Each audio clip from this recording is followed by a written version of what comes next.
पवित्र आत्मा कबूतर की नाई यीशु मसीह के ऊपर उतरा। The sign was the dove on the shoulder. आप सोचिए, आपने बपतिस्मा लिया, आप खुदावन यीशु मसीह के पास आए, आपने तौबा करी और फिर आपके लिए भी आसमान खुला और कबूतर की नाई पवित्र आत्मा आके आपके कंधे पर बैठ गया। कबूतर आकर अगर हमारे कंधे पर बैठा है तो हमारा चाल चलन कैसा होगा? हम कैसे चलेंगे? हैं? कैसे चलेंगे? बहुत सावधानी से चलेंगे, संभल के चलेंगे, संभल के बोलेंगे, संभल के सोचेंगे, संभल के हाथ हिलाएंगे, संभल के कदम आगे बढ़ाएंगे, संभल के डिसाइड करेंगे। सब काम संभल के, मिस्टर मिसेस संभल हो जाएंगे। और अभी हम लोग कैसे जीते हैं? अभी हम लोग बिना एहसास के जीते हैं कि हमारे कंधे पर पवित्र आत्मा। और समसून के बारे में लिखा है कि पवित्र आत्मा उसको छोड़ के, उसे पता भी नहीं था। यानी कि वो ऐसे उतरता है, सो जेंटल स्पिरिट, ऐसे उतरता है वो, और आपको पता भी नहीं चलेगा कि कब वो छोड़ के चला गया, क्योंकि हम अपने में लगे हैं, हम अपना काम कर रहे हैं, अपनी मर्जी कर रहे हैं, अपनी बातें कर रहे हैं, अपना विचार कर रहे हैं। वो छोड़ के चला गया है।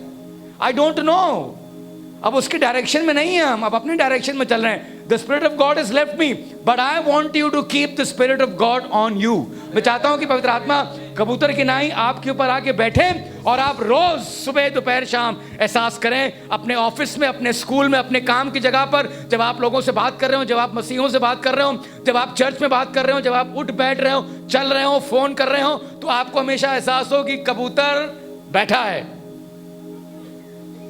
और जब आपको इस बात का एहसास होगा तो आप देखेंगे आपकी जिंदगी, आपके शब्द, आपके विचार टोटल बदल जाएंगे।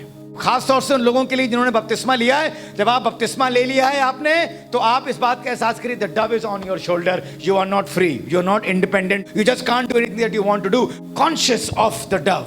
जब कबूतर बैठा होगा तो कोई आपसे कुर्ता मांगेगा तो आप अपना बागा भी दे देंगे। जब कबूतर बैठा होगा तो कोई आपसे कहेगा 1 किलोमीटर चलोगे मेरे साथ, तो आप उसके साथ 2 किलोमीटर 2 कोस उसके साथ हो लेंगे। जब कबूतर बैठा होगा तो आपको इस बात का एहसास हो कि जब आपसे कोई कर्जा मांगे तो उससे अपना हाथ ना रोकना। कोई गाली देगा आपको तो आप उससे गाली, जब आपको कोई नुकसान करेगा तो आप उसका नुकसान नहीं करेंगे, जैसे को तैसा नहीं करेंगे, क्योंकि कबूतर कहीं हो दुनिया में, आप कुछ भी कर रहे हो, कोई काम भी कर रहे हो, always remember the dove is on the shoulder. That will change your style. वो आपका स्टाइल बदल देगा, आपकी जिंदगी बदल देगा, आपके शब्द बदल देगा, आपकी फीलिंग्स बदल देगा, आपके कपड़े बदल देगा, आपका उठना बैठना रहन सहन सब बदल जाएगा। सिर्फ इस बात को जानकर मेरे कंधे पर पवित्र आत्मा अगर मैंने शौकत कर दिया तो वो छोड़ के चला जाएगा।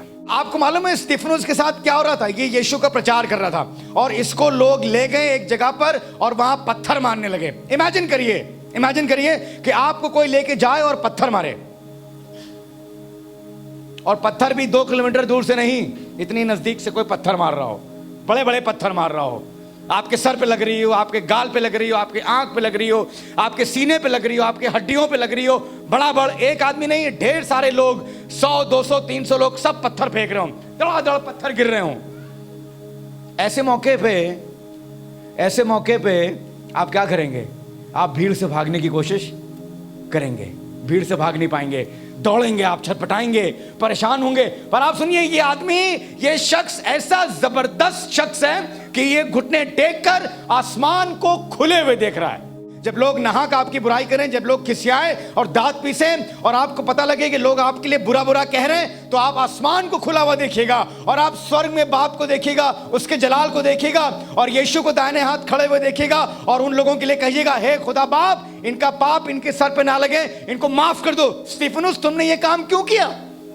तुम आसमान से कहते, खुदा बाप आग भेजो, इन लोगों को जला दो। उसने ये काम इसलिए किया, उसने अपने कसूरवारों को इसलिए माफ किया क्योंकि उसे मालूम था उसके अंतरात्मा में कि कबूतर उससे कंधे पर बैठा है।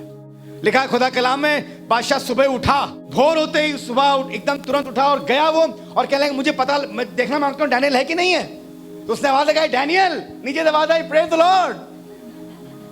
बादशाह ने कहा, खाया नहीं किसी ने? उसने कहा, नहीं, मेरे खुदा ने मुझे बचा लिया। पर बताना मांगता हूं आपको कि उसके आगे ऐसा कुछ है कि डैनियल बाहर निकल के डैनियल ने ये नहीं कहा, जिन लोगों ने मुझे परेशान किया बादशाह सलामत, उनको डाल दो, उनको भस्म कर दो, उनको मार दो गोली, मुझे दिखाओ कौन कौन लोग थे जो मेरे खिलाफ खड़े हुए, उनके पर मुकदमा करो, कचहरी करो, थाना पुलिस वकील करो। उसने ऐसा कुछ नहीं कहा, यह काम अपने आप हो गया। बादशाह ने उन लोगों को जो डैनियल के खिलाफ खड़े थे बिना डैनियल के कहे डाल दिया। डैनियल कह भी रहा होगा माफ कर दो, मत डालो। क्यों डैनियल तुम इनके खिलाफ क्यों नहीं खड़े हुए? क्योंकि डैनियल को मालूम था कि उस शेरों की मान, पवित्र आत्मा, जब आप शेरों की मान में जाएं, लोग आपको भभोड़ रहे हो, खा रहे हो, आपको परेशान कर रहे हो कि आप मसीही हैं, बिल्कुल शेर नजदीक आ जाएगा, बीमारी बिल्कुल नजदीक आ जाएगी, दुख बिल्कुल नजदीक आएगा, गरीबी बिल्कुल सट जाएगी, संकट बिल्कुल चिपक जाएगा। अब लगेगा सब खत्म हो गया। पर अगर आपको मालूम है कि कबूतर बैठा है, अगर आपको मालूम है कबूतर बैठा है, तो ये सब चीजें आपको देख के चली जाएंगी। कहने कबूतर बैठा है। आप सोचिए कोई आदमी इतना खुश होकर अपने घर जाके ये सोच रहा हो मैं अपनी बीवी को बरकत दूंगा, मैं इसको बरकत दूंगा, मैं इसको आशीष दूंगा, मैं इसको इतने रुपए दूंगा, मैं इसको ये नाम दूंगा, मैं मिठाई लेके जा रहा हूं, मुझे खुदा ने जय दी। क्या भरा हुआ है वो। और घर में घुसते बीवी ने क्या कहा? निकम्मा। पतियों, इसलिए पत्नियों को लाना बहुत जरूरी होता है चर्च। आप तो यहां बिल्कुल फूल के खुदा घर में गए और बीवी ने कहा, ये भी नहीं पूछा पानी पिया, कैसे लड़ाई लड़ी, चोट तो नहीं आई कहीं, घोड़े से तो नहीं गिर गए, तुम्हारे अपने जो सिपह सालार हैं सब तरफ, तुम्हारे अपने जो लोग हैं सब ठीक हैं, किसी को मेडिकल अटेंशन की ज़रूरत तो नहीं है, तुम्हारे पैसे खर्च हुए हैं, तुम पानी पियोगे, तुम इतना डांस किए हो जून के महीने में, पानी पी लो, एसी भी नहीं था, गर्मी में नहा, पसीने में नहा के जाओ, नहा लो, फिर बाद में आराम से बात करेंगे, बारबेक्यू नेशन तुम्हें शाम को लेके जाएंगे हम, वी विल एंजॉय। कुछ नहीं, निकम्मा, निकम्मे हो तुम। इसलिए पत्नियों को और पतियों को साथ में खुदा के घर में आना चाहिए। तो एक निकम्मा कहेगी और जिसको निकम्मा कहेगी वो अपनी अम्मा को ढूंढेगा। मम्मी, मेरे बेबी मुझे निकम्मा कह रही है मम्मी। आप सोचिए सारी खुशी, सारा सब कुछ, सारा सुरूर और खुदा की हुजूरी और सब कुछ कहां?